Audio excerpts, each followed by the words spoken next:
the whites stayed away from the polls in order to get Mr. Brown elected to try to defeat the case, so that when you went back to federal court, the courts were saying they could say, look, well, we got a black elected countywide. It can be happening. Their premises for the suit is unfounded. Explain to us some of the workings of that and how you experienced that too. Give me your story on what transpired during that time. Well, I guess psychologically some things started happening. See, the white politicians had an advantage over us because they had experience in political dealings. But it didn't take us long to copycat and catch on to what was going on. And we realized that we were in a minority, but we had to manipulate that minority and use it in a way that we could block a lot of things from happening, even though we may not could stop it, but we could certainly change the manner in which it was going to be carried out.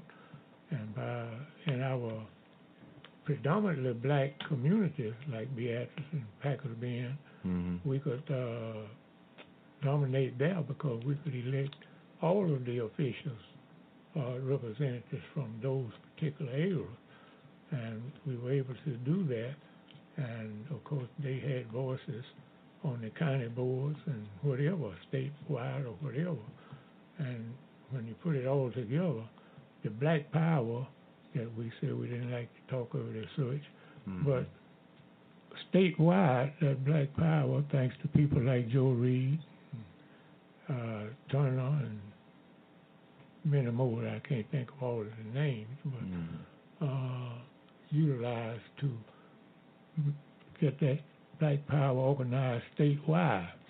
And we began to get black representatives from the state, from each districts, and to change that political structure all over the state.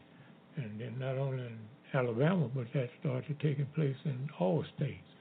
And we began to really feel the value of our black power movement because we began to put people in strategic positions that they could influence the movements. And of course, occasionally I guess you're going to have one or two blacks that will get in there and be influenced by the whites, but I think as a whole, and we can for surely say for who as our local county is concerned, and Wilcox and most of our counties around, our black officials stayed black, and they fought and organized as black leaders and helped to bring about other black leaders, and it give us more power. And even today, we have some black power that we can boast about as results of those black men and women who were able to stand tall back in the days of the beginning. Now, my history of returning here after my military time, Mr. Cunningham was my mentor, right? And you. I want to go back to my father, Willie Howard. That's how I found out about you and Miss Nanny.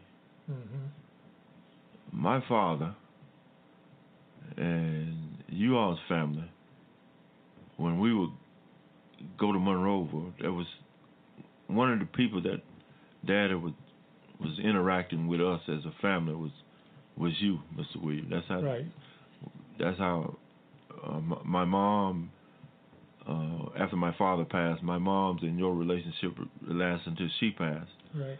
And that's how I first became aware of you. And my father would talk about you and Mr. Cunningham and that relationship. If you can remember anything in relationship with my father working with you, any situation or anything other than being supportive of you in that relationship, how... He and your mother were one of the strongest couples that we had in this district, in this era. And of course, that was felt throughout the county because we had, like I said, we organized and we had strong leadership in every community in this county. And certainly on this end, Mr. and Mrs. Howard was number one. And she in particular put on sales and bake cakes or whatever was needed to raise funds and help the churches in this area. I didn't mention Pastor McIntosh, who was a very staunch civil rights leader in this area and for the whole county. And people like that, you just don't ever forget them. But I could go on and on when it comes to individuals. Like I said a while ago, we had representation from all of the communities. And we were very strong. And that was one of the best things that could have happened because when you have been brought up in a community where black people are taught to oppose black people, to disagree, and that becomes a part of your mentality, it's kind of hard to turn that issue around. But thank God, and I have to give him the credit because I don't think it was any of us as individuals that could have done it without God's help. But somehow, because a few of the smaller black leaders was able to come together and make contacts and create issues that brought the attentions of this nation and this state to the black leadership and began to recognize it as such. And instead of trying to push it back and keep it on the cover as they had done down through the years.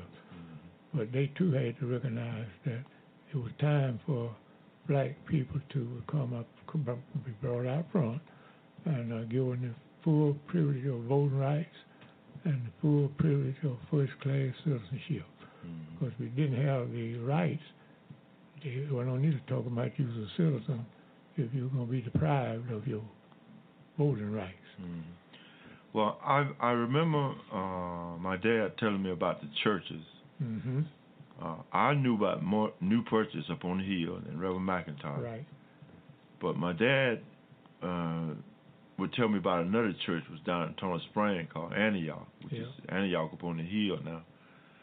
Down in Monroeville, name some churches where NAACP meetings were held and where people would meet and plan strategies and things that y'all had to do.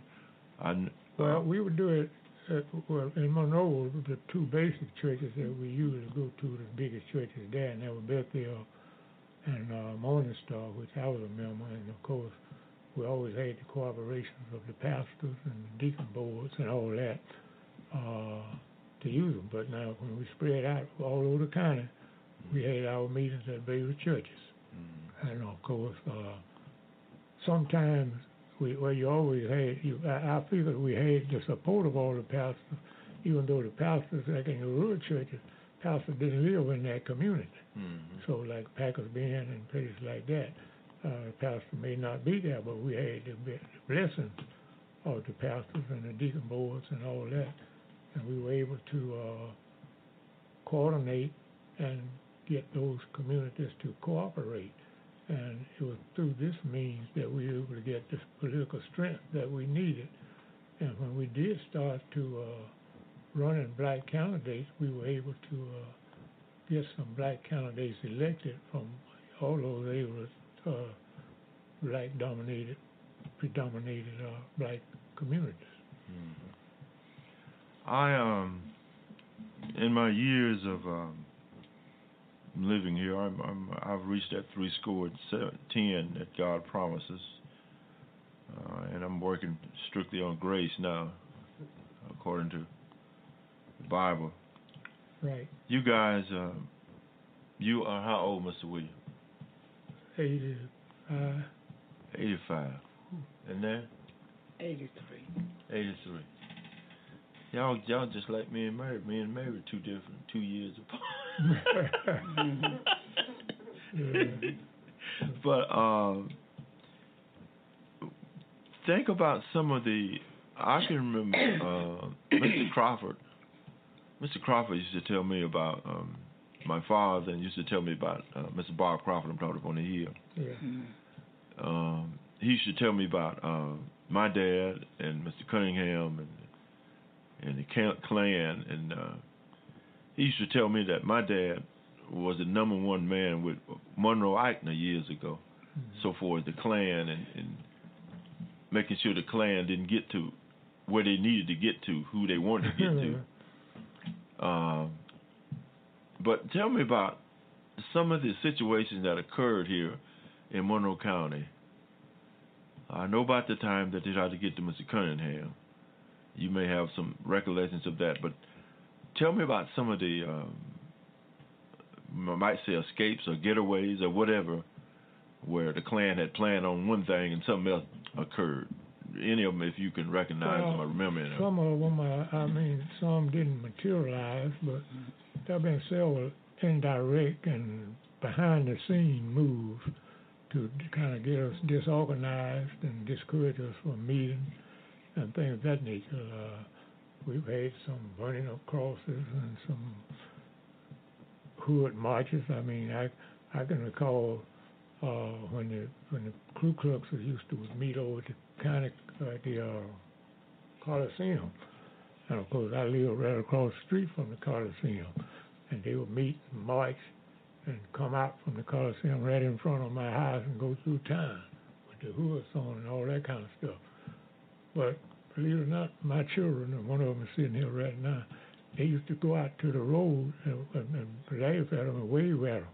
And not showing no fear. They thought they were there to play with. They didn't know. They thought they were just like a Thanksgiving parade or something. And I didn't ever tell them no difference. See, now a lot of parents would go, "Come on back here and get it." I didn't say. They hide and then I didn't say a word to them. They go out there and holler at them all they want to. If they had a head in the can and they'd throw that and they'd pick it up and eat. But they didn't harm. They didn't harm us at all. No, the reason they didn't harm us. No, they just did their thing. They knew us. The hooded people knew us. Sure. But we didn't know them. Well, I knew some of them. After we found out, later on. But they knew us. They knew who we were. Right. Not children. Yeah, they played with them. I'm going to tell you, that's the first time. I'm 70 years old. That's the first time I had a laugh in relationship to the Ku Klux Klan. You should have seen it. You should have seen it, though.